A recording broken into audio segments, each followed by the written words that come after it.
Hey guys, what's up? Welcome back to another video guys. আজকে অনেকদিন পর তোমাদের সামনে চলে আসলাম আর আজকে আমি রিভিউ করতে যাব 71 এর অলিভার 3.0 যে সাইকেলটি রিসেন্টলি লঞ্চ হয়েছে। আসলে আমি অনেকদিন পর রিভিউ করতেছি, আসলে এটা অনেক আগেই লঞ্চ হয়ে গেছে, আমি কিন্তু অনেকদিন পর রিভিউ করে যখন শুরু করি। সাইকেলটা আমি রিভিউ করার আগে দীর্ঘক্ষণ রাইড করি এবং ভালোই লাগছে আমার কাছে রাইড করে। আজকে তোমাদের মাঝে শেয়ার করব রাইড করে কিরকম লাগলো আর কি কি পার্টস ইউজ করা হয়েছে সাইকেলটাতে। চলুন আর বেশি সময় নষ্ট না করে শুরু করি। প্রথমে শুরু করি গিয়ার থেকে। গিয়ারে ইউজ করা হয়েছে আপনার সামনে হয়েছে টর্নি ইউজ করা হয়েছে শিমানো আর পিছনে হয়েছে এসেরা। গিয়ারগুলো তারা যথেষ্ট ভালো দেওয়ার চেষ্টা করছে আগের মডেল থেকে। যে জিনিসটা আমার কাছে অনেক ভালো লাগছে সেটা হচ্ছে ফ্রেমের কালার, আসলে অনেক সুন্দর। আগের মডেল থেকে কালারটা গ্লোসি করছে, যার জন্য অনেক সুন্দর লাগে দেখতে। আর এটার বিবি সেট দেওয়া হয়েছে আপনার বিয়ারিং এর বিবি সেট, আগেরটা তো বলের বিবি সেট দেওয়া হয়েছে। আর এগুলোর হাফগুলো আগের থেকে অনেক বড় করছে, যার রোলিং মোটামুটি ভালোই, খারাপও না ভালো না, এভারেজ লেভেলের ভালোই ছিল আগেরটার থেকে। আর আগেরটার থেকে অনেক কিছু আপডেট করার চেষ্টা করেছে, যেমন হেডসেটগুলো আপনার অনেক ভালো দিছে, কারণ 71 হেডসেট সবসময় ভালো হয়। আর সাইকেলের শিফটারগুলো যথেষ্ট পরিমাণ ভালো দিছে। আর সব থেকে যে জিনিসটা ভালো লাগছে সেটা হচ্ছে অয়েল ব্রেক দিছে তারা এই বাজেটে। আসলে অয়েল ব্রেকের পারফরমেন্সও খুব ভালো ছিল। বাইকটা তেমন স্ট্রং না, বাট অনেক ভালো, আপনার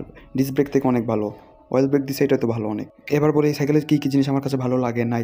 সর্বপ্রথম যেটা, এটার সেম প্রবলেম ডিস্ক স্টাল, আর একটা হচ্ছে আপনার ব্রেক ধরলে সাসপেনশন সামনে আগাই যায়, এটা হচ্ছে ভালো লাগে না আমার একদম। মানে সাইকেলের সব কিছুই ঠিক ছিল, এই দুইটা প্রবলেম না থাকলে হয়তো। 71 ম্যাক্সিমাম সাইকেলে দেখছি ডিস্ক স্টাল থাকে, তারা টাল ডিস্ক যায়, যার কারণে আপনার রোলিং ভালো হয় না, চাকা আটকে যায়, যেটা আপনাকে লং রাইডে অনেক ভোগান্তি দিবে। তাছাড়া ওভারঅল সাইকেলের সব কিছুই ভালো লাগছে। এই দুটো প্রবলেম ছাড়া আপনাদের তো দাম বলা হলো না, দাম নিচে মাত্র 17,000 টাকা। ভাই অফিসিয়াল প্রাইস 18,000 টাকা, ভাই কিন্তু কিনছে 17,000 টাকাতে। কীভাবে কিনছে সেটা আমি জানি না, হয়তো দামাদামি করছে। অনেক চেষ্টা করি ডিস্কটা ঠিক করার, কিন্তু কোনো লাভ হলো না আমাদের, লাগে যায় যে এই জন্য আপনার রাইড দিতে আপনার অসুবিধা হয়। না উল্টান তো আপনার কি ব্রেক প্যাডের সাথে লেগেছিল ওখানে ওই লাগে কথা বলি ভাই 71 এর জাতগত প্রবলেম এটা। আর তাছাড়াও আগেরটা থেকে চাকাগুলো মোটা দিছে অনেক, যেটা অনেক ভালো আর কি। চাকাটা আগেরটার থেকেও ভালো অনেক। সো গাইজ, ভাগ্য খুব ভালো যে হঠাৎ করে 71 নতুন মডেল পেয়ে গেছিলাম। আমি আসলে ভিডিও বানানোর অনেক চেষ্টা করতেছিলাম, পাইতেছিলাম না সাইকেল, তো হঠাৎ করে পেয়ে গেলাম অ্যান্ড দেন ভিডিও বানানো শুরু করে দিচ্ছি। সো আজকের ভিডিও কেমন লাগলো অবশ্যই কমেন্ট করে বলেন, আর লাইক করে দেন একটা, আর অবশ্যই সাবস্ক্রাইব।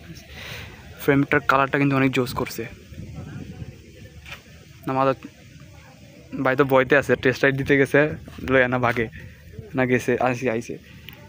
এটা সাসপেনশন ভালো না তোমার তেমন একটা। খুব ভয় পাইতেছিলাম যে আমার সাইকেল নিয়ে যেন চলে যায়। সাইকেল করো, সাসপেনশনটা দাবাও তো, একটু দাবাও। এটা আগেরটার থেকে খুব ভালো কাজ করে, বাট এটা তেমন একটা ব্রেক ধরলে এটা সামনে আগাই যায়, চলে যায় ব্রেক ধরলে, ওই যে নড়ে। এবার বলি, এই দামে সাইকেলটা কিনা ঠিক হবে কিনা? অবশ্যই ঠিক হবে, কারণ এত কম দামে অয়েল ব্রেকওয়ালা সাইকেল আসলে আপনি কিনতে পারেন চাইলে। কিনা না কিনা সেটা আপনার বিষয়, আমার মতামত দেওয়ার দরকার দিয়ে ফেললাম। আমার মতামত এটা হচ্ছে বেস্ট একটা সাইকেল, কম দামে সব থেকে, আবার বাংলাদেশের জনপ্রিয় ব্র্যান্ড একটা। দ্যাটস ফর টুডে গাইজ, এই মতো এই পর্যন্তই। ভালো লাগলো অবশ্যই লাইক শেয়ার সাবস্ক্রাইব করে দিও। আল্লাহ হাফিজ।